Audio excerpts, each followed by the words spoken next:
Mayong adlaw sa tanan, no? Alam mo, ang aga-aga kong na high blood, no? Alam mo naman sa totoo lang, no? Kapag ang masa ang kinanti, no?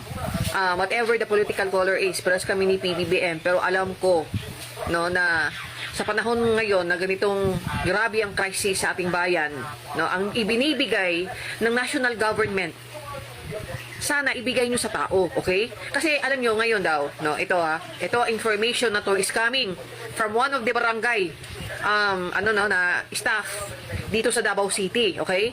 Na ito daw mga barangay kapitan ay miniting daw ng mga Duterte, no, na ito daw i-release o nirelease na, no, ng DA ng mga bigas ay ipapahold, no? Kaya ang ginawa ngayon ng mga barangay kapitan ay ibebenta lang nila sa kanilang staff lang. Kasi ang isang sakong bigas ay mahuhulog lang sa 1 to 214. So ito ang ito ay makukonsider na korupsyon at ako ay nananawagan sa DILG kay Secretary Remulla. Okay? Biruin nyo, ha? Alam nyo sa totoo lang, ang totoong leader handang magpakumbaba para sa constituents nila. Okay?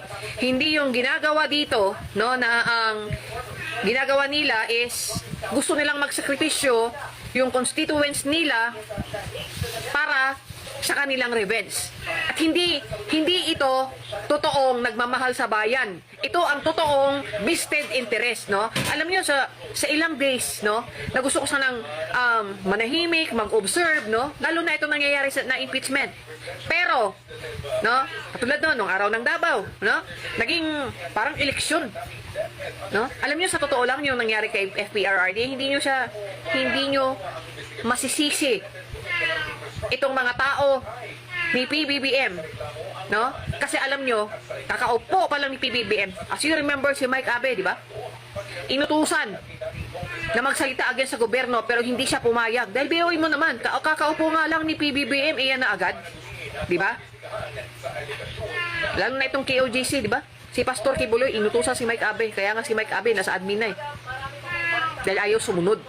No? Katulad ngayon, yung ginagawa nyo sa akin, no? Putang ina, halatang kagaguhan, pero tinutuloy nyo pa rin. Punyeta kayo. Tapos ngayon, ito, alam nyo, kailangan namin yung 20 pesos na bigas. Dahil ang mahal ng bigas ngayon, bakit nyo dinadamay ang mga tao dito sa Davao para sa revenge ninyo? Ibigay nyo yan. Alam nyo, pwedeng ipahuli to sa pulis eh. Kasi, I know, bago na yung direktor ng NBI, dapat ipahuli ang mga barangay kapitan na hino-hold ang mga bigas. Dapat i-monitor ito ng nasyonal. Dahil hindi na ito makatao. Ina nyo? Para lang ipaano nyo dito na walang ginagawa si PBBM. Pati itong mga dapat benepisyo ng tao, ipapahold nyo. Kaya itong ibibigay na fuel subsidy next week, no? Dapat i-monitor ito ng nasyonal. Dahil ang bibigyan lang ng mga to, ito lang mga tao nilang putang ina.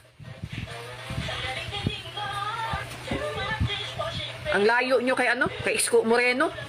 Sa totoo lang, wala kayo sa kalumingkingan.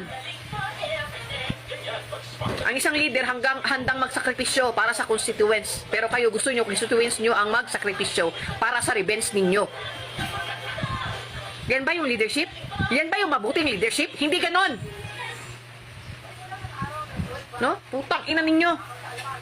Sumusobra na kayo eh. Sa totoo lang, no?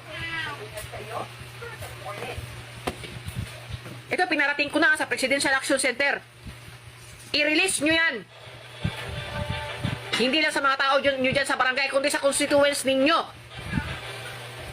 Ang ina nyo, pati yung mga yan, gagamitin nyo sa revenge nyo para masira si PBBM. Ang ina nyo, hayop kayo.